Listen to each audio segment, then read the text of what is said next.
WBPSC কে কেন্দ্র করে আমাদের বাংলা এবং এডুকেশনে যে রানিং ব্যাচটা চলছে সেখানে তাদেরকে সম্প্রতি আমাদের একটা মাস্টার নোট পাঠানো হয়েছে এডুকেশন এবং বাংলা সাবজেক্টে। বাংলা সাবজেক্টের মাস্টার নোটের রিভিউ কিন্তু অলরেডি ইউটিউবে পাবলিশড হয়েছে, সেখান থেকে তোমরা দেখে নেবে। এবং আজকে আমরা এডুকেশন সাবজেক্টের যে মাস্টার নোট সেটাকে নিয়ে অ্যানালাইসিস করব, রিভিউ করে দেখবো যে নোটসটা ঠিক কেমন হয়েছে। দেখো, আমি মনে করি যে একটা নোটের তিনটে বিষয় খুব গুরুত্বপূর্ণ। প্রথমত হচ্ছে, যেহেতু এটা কম্পিটিটিভ এক্সামের জন্য আমরা প্রিপারেশন নিচ্ছি, সেখানে প্রচুর পরিমাণ ইনফরমেশন থাকবে। শুধু ইনফরমেশন থাকলে হবে না, আমাদের কিন্তু তার সঙ্গে সঙ্গে একটা কনসেপ্ট যাতে ক্লিয়ার হয়। যদি তুমি আইডিয়ালিজমের পোর্শনটা পড়ো, তাহলে আইডিয়ালিজম সম্পর্কে তোমার কতগুলো ইনফরমেশন তুমি জানো, যে কে প্রতিষ্ঠাতা হয়েছে, কত সালে কারা কারা এই সম্পর্কে মতামত দিয়েছে, এটা জানলেই কিন্তু হবে না। আইডিয়ালিজমের নোটসটা পড়ার পর যাতে সেই সম্পর্কে কনসেপ্টটা ক্লিয়ার হয়, সেটাও কিন্তু জানা জরুরি। এবং তার সঙ্গে সঙ্গে একটা মাস্টার নোটের গুরুত্বপূর্ণ বৈশিষ্ট্য হচ্ছে সেখানে কিন্তু প্রচুর পরিমাণ এমসিকিউ যাতে থাকে, সেটা সিকিউর করা। তো আমাদের মাস্টার নোটটা তোমরা দেখতে পেয়েছো বা আগেও আমরা পোস্ট করেছি, সেখান থেকে দেখেছো।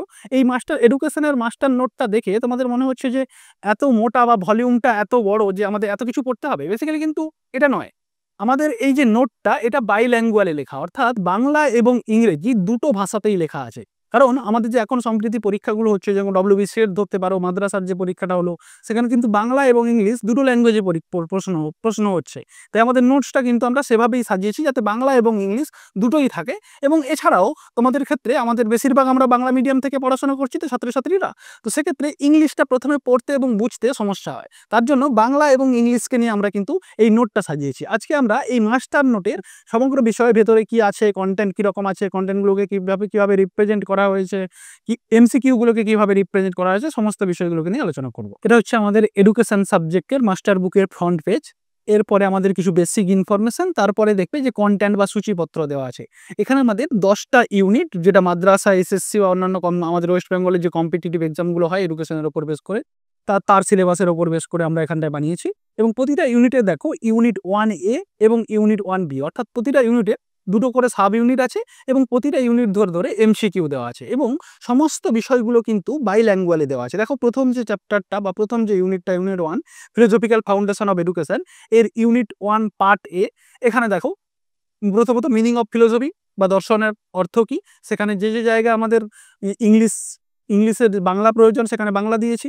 তারপরে দেখো প্রত্যেকটা টেবিল আকারে, চার্টের আকারে লেখা হয়েছে, যেখানে এখানে ফিলোসফারগুলোর নাম, ডেফিনেশন ইংলিশে দেওয়া হয়েছে, আবার তার সঙ্গে সঙ্গে বাংলাতে দেওয়া হয়েছে। কি ফিচার্স অফ ফিলোসফি, এবং সঙ্গে সঙ্গে দর্শনের যে ব্রাঞ্চগুলো আছে সেগুলো, একদিকে ব্রাঞ্চের ডেফিনেশন এবং ফোকাস, তার কি কোশ্চেনগুলো, অর্থাৎ ব্রাঞ্চের মূল আলোচনার বিষয়গুলো কি, সাব ব্রাঞ্চগুলো কি কি, দেখবে বেশিরভাগ ক্ষেত্রে তুমি মেটাফিজিক্স, এপিস্টেমোলজি এবং এক্সোলজি এই ব্রাঞ্চগুলো পেয়ে যাবে। কিন্তু তার যে বিভিন্ন রকম সাব ব্রাঞ্চ থাকে, যেরকম এপিস্টেমোলজির সাব ব্রাঞ্চ থাকে র্যাশনালিজম, এম্পিরিসিজম, এক্সপেরিয়েন্স, এই সব বিষয়গুলো কিন্তু এখানে তুমি অ্যাডভান্স লেভেলে পাবে। অর্থাৎ আমরা বইটাকে কিন্তু অ্যাডভান্স লেভেলে, মানে বেসিক থেকে অ্যাডভান্স সব ইনফরমেশনগুলো যাতে থাকে সেই বিষয়গুলো দেখেছি। এখানে তার দেখো সব বাংলা, এখানে যেরকম ব্রাঞ্চ অফ ফিলোসফির ইংলিশের যে বিষয়গুলো দেওয়া আছে, এখানে কিন্তু সমস্তটা বাংলাতেও দেওয়া আছে। আমাদের যাদের যেটাতে সুবিধা, যে যেখানে স্বাচ্ছন্দ্য বোধ করো, সে কিন্তু সেখান থেকে সেটা পড়তে পারবে। আইডিয়ালিজমে দেখো ইন্ট্রোডাকশন, আইডিয়ালিজমের এই টেবিলটা থেকে তুমি আইডিয়ালিজম সম্পর্কে তোমার বেসিক কনসেপ্ট, প্রথম আইডিয়ালিজম কথাটা কোথা থেকে এসছে, তার কনসেপ্ট কি, মডার্ন আইডিয়ালিস্টিক্সের মধ্যে কাদের নাম উল্লেখযোগ্য, এগুলো তুমি পাবে। এবং কি বিলিভস, তার সঙ্গে সঙ্গে ইন ডিটেলসে দেওয়া আছে। দেখো চিফ এক্সপোনেন্ট, অর্থাৎ কারা কারা আইডিয়ালিজম সম্পর্কে ওয়েস্টার্ন থিঙ্কার্সদের মধ্যে উল্লেখযোগ্য কারা, ইন্ডিয়ান থিঙ্কারদের মধ্যে উল্লেখযোগ্য কারা, আইডিয়ালিজমের ডেফিনেশন দিতে গিয়ে কে কি বলেছে সেগুলোও দেওয়া আছে টেবিল ওয়াইজ। এবং ফান্ডামেন্টাল প্রিন্সিপাল কি আইডিয়ালিজমের, সেখানে দেওয়া আছে। Metaphysics of idealism, epistemology of idealism, এক্সিওলজি, ethics, types of idealism, এগুলো কিন্তু সবই এখানে ইন ডিটেলসে এবং খুব ভালোভাবে দেওয়া আছে। এছাড়াও শিক্ষাক্ষেত্রে আইডিয়ালিজম কীভাবে প্রভাব বিস্তার করে, কারিকুলাম গঠনের ক্ষেত্রে আইডিয়ালিজম কীভাবে প্রভাব বিস্তার করে, শিক্ষাক্ষেত্রে আইডিয়ালিজমের মতাদর্শের ওপর কি কি টিচিং মেথড ইউজ হয়েছে এখানে দেওয়া আছে টেবিল আকারে। এবং তার সঙ্গে সঙ্গে আইডিয়ালিজম ডিসিপ্লিন, টিচার এবং প্লেটোর স্টেজ অফ এডুকেশন, সমস্ত বিষয় কিন্তু বিস্তারিত দেওয়া হয়েছে। এটা শুধু আইডিয়ালিজমের ক্ষেত্রে নয়, যতগুলো ইউনিট 1-এর যতগুলো ইউনিট আছে, যেরকম ন্যাচারালিজমের ক্ষেত্রেও তুমি দেখতে পাবে, তারপরে প্র্যাগম্যাটিজম আছে, মার্কসিজম আছে, সব জায়গাগুলো কিন্তু তুমি এরকমভাবে আলোচনা পাবে। এবং আর একটা বিশেষ বৈশিষ্ট্য আছে এই নোটে, সেটা হচ্ছে একদম শেষে, দেখো একদম শেষে যেখানে আইডিয়ালিজম, ন্যাচারালিজম এবং প্র্যাগম্যাটিজম, মার্কসিজম, অর্থাৎ ইউনিট 1-এর যে এ পার্টের এই 4টে গুরুত্বপূর্ণ ফিলোসফি, তাদের একটা কম্পারেটিভ আলোচনা কিন্তু একটা চার্টের মধ্যে দেওয়া আছে একটা বড় চার্টের মধ্যে। অর্থাৎ তুমি যদি এই চার্টটা শুধু পড়ো, সেখান থেকেও কিন্তু 4টে দর্শন এবং তাদের সমস্ত বিষয়, তাদের মেটাফিজিক্স কি, এপিস্টেমোলজি কি, এক্সিওলজি কি, শিক্ষাক্ষেত্রে কে কি বলতে চাইছে, ডিফারেন্স কি, সিমিলারিটিস কি, সমস্ত বিষয় কিন্তু তোমার এখান থেকে ক্লিয়ার হয়ে যাবে। এরকমভাবে ইউনিট 1 এর পার্ট বি এর বিষয়গুলো আছে এবং তারপরে আসছে এমসিকিউ। এই এমসিকিউ গুলো কিন্তু খুব গুরুত্বপূর্ণ, কারণ এখানে এমসিকিউ গুলো দুটো ল্যাঙ্গুয়েজে, বাই ল্যাঙ্গুয়েজ অর্থাৎ বাংলা এবং ইংলিশ সমস্ত দুটো ভাষাতেই দেওয়া হয়েছে। এবং এমসিকিউর আরেকটা গুরুত্বপূর্ণ বৈশিষ্ট্য আছে, এখানে কিন্তু শুধু নর্মাল যে গতানুগতিক বইতে এমসিকিউ গুলো থাকে সেই রকম এমসিকিউ এখানে কিন্তু নেই। এখানে আধুনিক যে এক্সাম বা পরীক্ষার প্যাটার্ন, তার উপর বেস করে এমসিকিউ গুলো তৈরি করা হয়েছে। যেরকম দেখো, প্রথম প্রশ্নটা ফিল ইন দ্য ব্ল্যাঙ্ক, একটা অবজেক্টিভ টাইপ কোশ্চেন, যেখানে বলছে প্রজেক্ট মেথডের কে প্রবক্তা। তার সঙ্গে সঙ্গে দেখো অ্যাসারশন এবং রিজন। বর্তমানে যে পরীক্ষাগুলো যদি দেখো, অ্যাসারশন, রিজন, স্টেটমেন্ট, ম্যাচিং, এই ধরনের প্রশ্নগুলো বেশি আসছে, তুলনামূলকভাবে বেশি আসছে। তো আমরা কিন্তু এই যে এমসিকিউ গুলো দিয়েছি, সেগুলো কিন্তু এই ম্যাচিং টাইপের ওপর, অ্যাসারশন, রিজনের ওপর বেস করে, স্টেটমেন্ট আকারে, হ্যাঁ, এই দেখো কোন স্টেটমেন্টটা ভুল কোনটা ঠিক, সেই রকম ম্যাচিংগুলো প্রশ্নগুলো সেগুলো কিন্তু বেশি এখানে ফোকাস করা হয়েছে। এবং আধুনিক পরীক্ষার কথা মাথায় রেখে, মডার্ন যে পরীক্ষা তার কথা মাথায় রেখেই কিন্তু আমরা এখানে প্রশ্নগুলো তোমাদের জন্য সাজিয়েছি। এবং ইউনিট বি তে যদি চলে যাই, সেখানে তোমরা দেখতে পাবে যে ইউনিট বি তে সেখানে কিন্তু আরো কতগুলো গুরুত্বপূর্ণ বিষয় আছে। কারণ সিলেবাসে দেখবে, সিলেবাসে যে বিষয়গুলো আছে সেখানে তো অবশ্যই যুক্ত আছে, তার সঙ্গে সঙ্গে আমরা কিন্তু অ্যাডভান্স কিছু বিষয় যুক্ত করেছি। কারণ দেখো, এই যে সিলেবাসগুলো স্বাভাবিকভাবে এটা পুরনো হয়ে গেছে, এখন নতুনভাবে পরীক্ষা হলে নতুন সিলেবাস আসতে পারে, সেখানে আবার হয়তো নতুন কিছু অ্যাডিশন হতে পারে। তো আমরা যেসব বিষয়গুলো অ্যাডিশন হওয়ার সম্ভাবনা আছে, অর্থাৎ এই নোটটা পিএসসির জন্য বানালেও আমরা কিন্তু নেট সেটের যে অ্যাডভান্স কন্টেন্ট, সেখানে কিন্তু সেগুলোও যুক্ত করেছি। যদি তোমরা ওই লার্নিং থিওরির ক্ষেত্রে দেখো, সেখানে দেখতে পারবে যে এই learning theories of learning unit 2 এর যে বি পার্ট, সেখানে দেখবে সেখানে কিন্তু সিলেবাসে জাস্ট কয়েকটা লার্নিং থিওরির কথা বলা হয়েছে। তো এখানে কিন্তু আমাদের সমস্ত লার্নিং থিওরিগুলো, সোশ্যাল লার্নিং থিওরির বান্দুরার থিওরি থেকে শুরু করে, থর্নডাইকের ট্রায়াল অ্যান্ড ইরর থিওরি থেকে শুরু করে, সমস্ত থিওরিগুলো কিন্তু ক্লাসিক্যাল কন্ডিশনিং থিওরি থেকে শুরু করে আধুনিক যে থিওরি, সমস্ত থিওরিগুলোকে যুক্ত করা হয়েছে।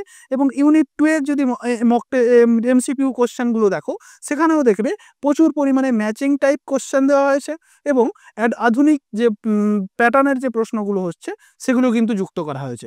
এইভাবে আমাদের কিন্তু প্রতিটা ইউনিট সাজানো অ্যাডভান্স লেভেলের বেস করে। এবং আবার যদি তোমরা স্ট্যাটিস্টিকের দিকে চলে যাও, সেখানেও দেখবে, স্ট্যাটিস্টিক্সে যাওয়ার আগে একটা বিষয় বলে দিই, এই দেখো আমাদের এমসিকিউ গুলো অনেক বইতে কি হয় যে এমসিকিউ গুলো নিচে নিচে অ্যান্সার দেওয়া থাকে, অর্থাৎ তুমি কিন্তু নিজে প্র্যাকটিস করার সুযোগ পাবে না, তোমার মুখস্থ করার মতো হইতে হবে বিষয়গুলো।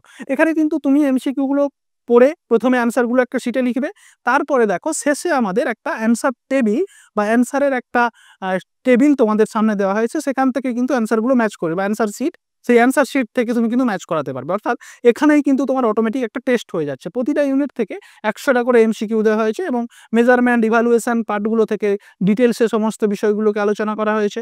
তার সঙ্গে সঙ্গে যে ইউনিট 10 যে স্ট্যাটিস্টিক্সের পার্ট, সেই স্ট্যাটিস্টিক্সের পার্টেরও কিন্তু এখানে আমাদের সমস্ত বিষয়গুলো দেওয়া হয়েছে খুব সহজ ভাষায়, বাংলা এবং ইংলিশ দুটো বিষয়টাকে মাথায় রেখে সেখানে কিন্তু স্ট্যাটিস্টিক্সের পার্টগুলো রাখা হয়েছে। এখানে দেখো স্ট্যাটিস্টিক্সের এই যে পার্টগুলো, যেরকম ধরো হিস্টোগ্রাফ, তার ডেফিনেশন কি, কত ধরনের হিস্টোগ্রাফস হয়, ইউজ কোথায় হয়, হিস্টোগ্রাফের অ্যাডভান্টেজ ডিসঅ্যাডভান্টেজ কি, সমস্ত কিন্তু বাংলা এবং ইংলিশে স্ট্যাট অনুযায়ী চার্টের আকারে দেওয়া আছে। এরকম লাইন গ্রাফের ক্ষেত্রেও একই রকম, পাই চার্ট, সমস্ত বিষয়গুলো কিন্তু এখানে এরকম করে দেওয়া আছে। এবং তার সঙ্গে সঙ্গে যখন আমরা এই যে মিন, মিডিয়ান, মোডের যে অঙ্কগুলো আছে, ম্যাথগুলো আছে আমাদের স্ট্যাটিস্টিক্সের পার্টে, সেখানেও কিন্তু আমাদের ম্যাথগুলো সুন্দর করে সহজ ভাষা এক্সাম্পল সমেত এখানে কিন্তু দেওয়া আছে। এবং তার সঙ্গে সঙ্গে এখানে এমসিকিউ গুলো অ্যাড করা আছে। আরেকটা বিষয় যে তোমাদের দেখানোর, সেটা হচ্ছে এই ইউনিটের এই আমাদের যে এখানে এখানে আমাদের আরেকটা পার্ট আছে, একটা পার্ট আছে যেটা হচ্ছে আমাদের যে ভারতের কমিশন এবং কমিটিগুলো হয়েছে, সেই কমিশন কমিটিগুলোকে নিয়ে আমাদের যে ইউনিটটা, যেটা হচ্ছে মডার্ন এডুকেশন ইন ইন্ডিয়া, সেক্ষেত্রে 372 পেজে দেখো, সেক্ষেত্রে আমরা বর্তমানে যতগুলো পলিসি সিলেবাসে অন্তর্ভুক্ত সেগুলো তো রেখেছি, তার সঙ্গে সঙ্গে আমাদের এনইপি 2020টাকে কিন্তু এখানে যুক্ত করা হয়েছে। অর্থাৎ এনইপি 2020কে কেন যুক্ত করা হয়েছে? কারণ এনইপি 2020 হচ্ছে, এক সেকেন্ড নাম্বার 372 চলে যাই। এইটা, হ্যাঁ। তো এই জায়গায় দেখো আমাদের এনইপি 2020টাকে যুক্ত করা হয়েছে কারণ এখন আমাদের পরীক্ষায়, যে কোনো পরীক্ষায় তুমি এডুকেশন সাবজেক্টের যে কোনো পরীক্ষায়, সেটা নেট সেট হতে পারে, পিএসসি, এসএসসি, এসএলএসটি, সমস্ত জায়গায় আমাদের এনইপি 2020 অর্থাৎ জাতীয় শিক্ষানীতি 2020 থেকে কিন্তু প্রশ্ন আসে।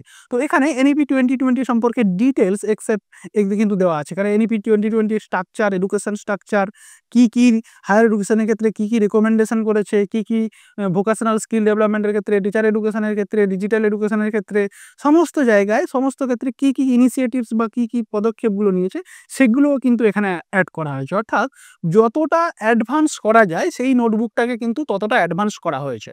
তো আশা করি এই নোটসবুকটা তোমরা যারা পেয়েছো সবাই মানে খুশি, এবং অবশ্যই সেটা তোমাদের পছন্দ হয়েছে, এবং অনেকে রিভিউ কমেন্ট করেও জানিয়েছো যে নোটবুকটা খুব ভালো হয়েছে। এবং আরও যে সাধারণ যারা দেখছে স্টুডেন্ট, আমাদের সাধারণ ছাত্রছাত্রীরা, তাদের অনুরোধ যে এই নোটবুকটা যাতে তাদের কাছে পৌঁছে দেওয়া যায়। অর্থাৎ কোর্সে না যুক্ত হয়ে, যারা যুক্ত হবে তারা তো এই নোটবুকটা পাবেই, কিন্তু অনেকে চাইছে যে কোর্সে না যুক্ত হয়ে আমরা নোটবুকটা যাতে পাই। তো তাদের জন্য আমাদের একটা ইনফরমেশন যে তোমাদের এই নোটবুকটাকে একটু মডিফাই করে আমরা একটা বই আকারে পাবলিশ করতে চাইছি। তো যদি তোমরা চাও যে আমাদের এটা বই আকারে পাবলিশ করলে তোমাদের কাজে হবে, লাগবে, হেল্প হবে, বা তোমরা যদি এটা চাও তাহলে অবশ্যই কমেন্ট বক্সে জানিও। যদি অনেকজন মতামত দেয় যে এটা বই আকারে পাবলিশ করলে ছাত্রছাত্রীদের সুবিধা হয়, তাহলে কিন্তু আমরা শীঘ্রই বই আকারে এটাকে পাবলিশ করব। এছাড়াও আমাদের যে লাস্ট পেজ, একদম শেষের পেজে দেখবে যেখানে বায়ো লার্ন টুগেদারের বা বায়োর অন্যান্য যে কোর্সগুলো, যেরকম ইউজিসি নেটের ক্ষেত্রে নেট জেনারেল পেপার বাংলা এবং এডুকেশন সাবজেক্টে ইউজিসি নেট এবং সেটের প্রিপারেশন দেওয়া হয়। এছাড়াও WBPSCর আমাদের ব্যাচ চলছে, এসএসসিও খুব দ্রুততার সঙ্গে তো শুরু হবে। তো আজকের ভিডিও এখানেই। বইটার রিভিউ তোমাদের কেমন লাগলো সেটা কিন্তু অবশ্যই কমেন্টে জানিও।